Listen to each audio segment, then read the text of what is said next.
Assalamualaikum warahmatullahi wabarakatuh. Perkenalkan, nama saya Dila Zara Yusuf. Saya dari Award BSI Inspirasi Batch 2 dari kampus Universitas Negeri Surabaya.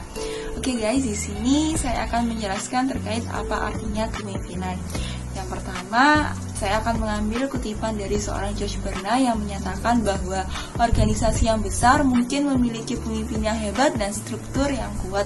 Namun beliau belum pernah melihat sebuah organisasi yang besar memiliki pemimpin yang buruk dan struktur yang hebat. Jadi bisa diartikan bahwa sebuah organisasi yang besar pasti di situ terdapat sebuah pemimpin yang hebat. Maka jika menginginkan sebuah organisasi yang besar, jadi hal yang mutlak yang harus ada di dalam organisasi tersebut merupakan pemimpin yang hebat. Meskipun tata kelola, aturannya maupun sistemnya tidak terlalu baik, namun jika terdapat sebuah pemimpin yang hebat, maka organisasi tersebut akan tetap menjadi organisasi yang besar. Mungkin sebagian dari kita mencoba untuk merubah suatu sistem di dalam organisasi tersebut. Nah, jika sistemnya sudah dirubah menjadi lebih baik, tetapi organisasi itu belum berkembang dan masih berada di situ-situ aja, mungkin di organisasi tersebut belum terdapat sebuah kepemimpinan yang luar biasa. Nah, selanjutnya saya akan mengambil sebuah kutipan dari hadis riwayat Imam Bukhari dan Imam Muslim dari Abdullah bin Umar yang menyatakan bahwa masing-masing dari kalian merupakan pemimpin dan ia akan dimintai pertanggungjawabannya atas orang-orang yang dipimpinnya.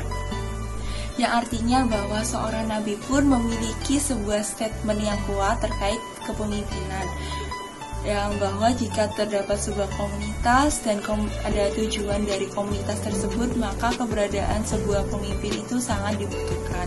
Dan dapat disimpulkan bahwa sehebat apapun aturannya, sehebat apapun sistemnya, dan sehebat apapun tata kelolanya, jika di situ belum terdapat sebuah pemimpin yang luar biasa hebatnya, maka bisa dikatakan kepemimpinan atau organisasi tersebut akan hancur dengan sendirinya. Nah, sekarang kan kita berada di era yang sangat cepat berubah dan kompleks, maka di sekarang ini kita membutuhkan kemampuan memimpin secara efektif dan dapat menciptakan nilai bagi sebuah organisasi.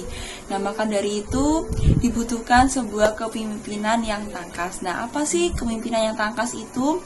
Nah, kepemimpinan yang tangkas itu merupakan konsep yang menggambarkan kemampuan seorang pemimpin yang dapat beradaptasi secara cepat, mengambil keputusan secara tepat, dan dapat menciptakan nilai bagi organisasi maupun individu yang dipimpinnya.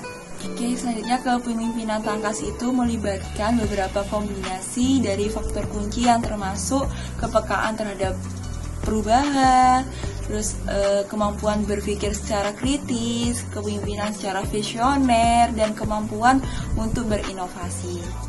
Pemimpin yang tangkas itu mampu melihat peluang di tengah ketidakpastian, mampu mengantisipasi perubahan, dan juga mampu mengambil tindakan untuk memanfaatkan peluang yang ada. Selain itu juga kepemimpinan yang tangkas itu membutuhkan kemampuan untuk menginspirasi dan juga memotivasi orang lain. Pemimpin yang tangkas itu dapat membangun tim yang kuat, terus mengembangkan keterampilan dan potensi anggota tim, serta dapat menciptakan lingkungan kerja yang positif dan juga inklusif. Berdasarkan The Agile Leadership MCG Partner, terdapat 5 prinsip kepemimpinan tangkas. Yang pertama yaitu integritas. Nah, integritas ini merupakan fondasi dari seorang agile leadership. Jadi segala tindakan pemimpin itu didorong oleh nilai-nilai dan juga prinsip yang menjadikan pemimpin tersebut dapat diandalkan dan juga dapat dipercaya. Lalu yang kedua yaitu inovasi. Inovasi merupakan cara berpikir seorang agile leader. Jadi seorang agile leader ini tidak selalu memberi komando dan juga memegang kendali. Jadi seorang agile leader ini selalu memberikan fasilitasi untuk memunculkan pemikiran-pemikiran baru. Yang ketiga yaitu urgensi. Jadi urgensi di sini yaitu dimaksud dengan keterdesakan selalu melekat pada pemimpin tangkas. Jadi ke dalam organisasi ia membawa fokus terhadap tujuan-tujuan menantang dan tetap menjaga kestabilan irama organisasi. Nah, tantangan untuk membuat keputusan dengan cepat dan tepat itu memanfaatkan data yang belum sempurna, yang dimaksudkan agar organisasi tersebut tetap bergerak ke depan.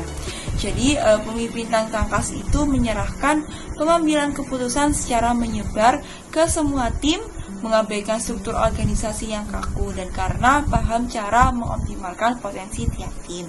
Lalu yang keempat yaitu keakraban atau engagement. Nah, keakraban ini adalah hal yang selalu diwujudkan oleh agile leader. Ia adalah sosok yang inklusif, merangkul siapapun untuk menstimulus tumbuhnya budaya lintas fungsi peran masing-masing tim agar tercipta kolaborasi yang optimal. Lalu yang terakhir yaitu arahan atau direction. Jadi pemimpin yang tangkas itu selalu memberikan arahan dengan gaya komunikasi yang memberdayakan, dan ia menghilangkan halangan-halangan dan mendorong timnya untuk makin meningkatkan kualitas pengelolaan diri masing-masing. Dan tim akan merasa selaras dan satu semangat yang sama karena agile leader selalu menginternalisasi nilai-nilai organisasi dalam melaksanakan strategi. Sekian itu yang dapat saya jelaskan terkait kepemimpinan Tangkas. Kurang lebihnya mohon maaf ya guys ya. Wassalamualaikum warahmatullahi wabarakatuh. Dah.